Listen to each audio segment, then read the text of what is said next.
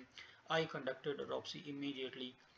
Information furnished by police that was history of firearm. اسی طرح same اس کو دیکھ کے وہ لکھوائیں گے۔ اور جو ڈاکٹر صاحب ہیں ڈیئر فرینڈز، وہ ہمیشہ اپنی شہادت پوسٹ مارٹم رپورٹ کو سامنے رکھ کے وہ سیشن کورٹ کے اندر ریکارڈ کرواتے ہیں، اور اس کے اوپر کسی قسم کا کوئی آبجیکشن نہیں کیا جاتا، کیونکہ وہ ایک ایکسپرٹ اوپینین دیتے ہیں اور انہوں نے اپنی اوپینین کو دیکھ کے وہ لکھوا سکتے ہیں۔ اب یہ ساری ڈیٹیل آف انجریز لکھی ہوئی ہے۔ اسی طرح ڈاکٹر صاحب اپنی یہ وہاں پہ ہیڈنگ دیتے ہیں اور پھر وہ کہتے ہیں کہ جنرل فزیکل اپیرنس، اور یہ اپنی اوپینین وہ آگے جو ہے نا اس کی ایج کیا تھی، ایگزامینیشن آف کلوتھس وہ کی ساری تفصیل وہ بتاتے ہیں، ایگزامینیشن آف نیک کی باتیں وہ ہم نے جو مارک آف لیگیچر کی کل بات اپنے نقشہ صورتحال میں پڑھی تھی وہ یہاں پر لکھیں گے، ڈسکرپشن آف انجریز لکھتے ہیں یہاں پہ۔ اس کے بعد فرینڈز یہ سیکنڈ پیج ہے، اس میں جتنا بھی اس کی باڈی ہے ہر ایک چیز کے سامنے وہ لکھتے ہیں کہ یہ کوئی ڈیمیج تھی، نارمل تھی، اس وقوع کی وجہ سے جو انٹرنل اس کے ہیں والز، یہ ماؤتھ، سٹمک، یہ ساری چیزیں جو ہے نا وہ اس کے سامنے وہ اب اس میں سب کے سامنے ڈاکٹر صاحب نے لکھا ہے normal and healthy, normal and healthy. اب اس میں یہ ساری چیزیں اسی طرح ڈاکٹر صاحب لکھتے آئے ہیں، اور یہ جو ہمارا سیکنڈ پیج ہے اس میں بھی انہوں نے یہ پھر آگے اپر اینڈ لوور لمز کے بارے میں انہوں نے لکھا ہے کہ یہ جو ان کے بازو یا اس کے ٹانگیں تھیں ان میں یہ اپر لمز لوور لمز کسی قسم کی انجری، ڈیفارمیٹی، فریکچر، ڈسلوکیشن تو سب کے سامنے انہوں نے نل لکھا ہے کہ اس میں کسی قسم کی کوئی اب نارمیلٹی انہوں نے نوٹس نہیں کی ہے۔ کرینیم اینڈ اسپائنل کورڈ، اس میں وہ یہ اسکلپ جو اس کے اپر ہیڈ کی بارے ہیں، برین ورٹیبرائے ان کے بارے میں وہ اپنی اوپینین دے رہے ہیں، اور یہاں پہ انہوں نے ایک چیز لکھی ہے injury of correspondings to injury number 2۔ یہ ہم اس کا جو باڈی کا نقشہ بنایا گیا ہے اس میں میں آپ کو یہ والی انجری سمجھاؤں گا کہ وہ ڈاکٹر صاحب کیا کہہ رہے تھے، کورسپونڈنس انجری کیا ہوتی ہے۔ تھورکس کے بارے میں اسی طرح یہ ساری چیزیں وہ لکھیں گے۔ یہ وہ بنیادی طور پہ یہ آپ یہاں پہ دیکھیں گے کہ ڈاکٹر صاحب کچھ رائے دے رہے ہیں، کیونکہ یہ فائر اس باڈی کے اس حصے پر فائر لگا تھا تو اس فائر نے اندر جا کے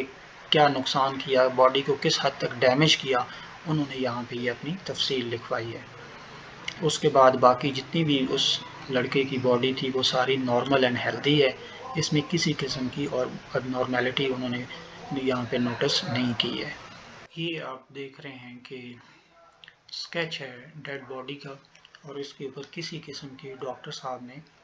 انجری نوٹس نہیں کی ہے، اور اگر نوٹس کی ہوتی تو اس کا نشان لگایا جاتا، اس کو 1 2 3 کے نوٹس دیے جاتے اور بتایا جاتا ہے کہ یہ کون سی انجریز ہیں۔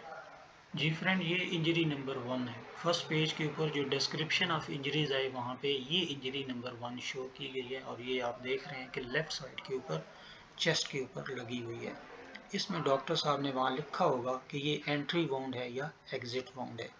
اسی طرح یہ اس کی بیک سائڈ پہ انجری شو ہو رہی ہے، انجری نمبر 2 ہے،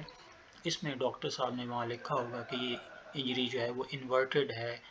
اور یا یہ ایگزٹ وونڈ ہے، اس کی کیا پوزیشن ہے، اس کے اوپر بلیکننگ ہے نہیں ہے، انجری کا سائز۔ یہ ہماری پوسٹ مارٹم رپورٹ کا آخری پیج ہے جو کہ انتہائی اہم ہے، آپ نے اس کو غور سے دیکھنا ہے۔ یہاں پہ لکھ رہے ہیں specimen send for expert opinion 2۔ یہاں پہ اگر ڈاکٹر صاحب سمجھتے ہیں کہ کوئی ایسی چیز ہے اس کا DNA کرانا ہے یا کاز آف ڈیتھ اس کی پتہ نہیں چل رہی اور اس کا لیبارٹری ٹیسٹ کرانا ضروری ہے، تو اس کو اس کے آرگنز کو وہاں سے تھوڑا سا کاٹ کے سیل کرتے ہیں اور پھر وہ اس کو بھجوایا جاتا ہے جو فورینزک لیبارٹریز ہیں،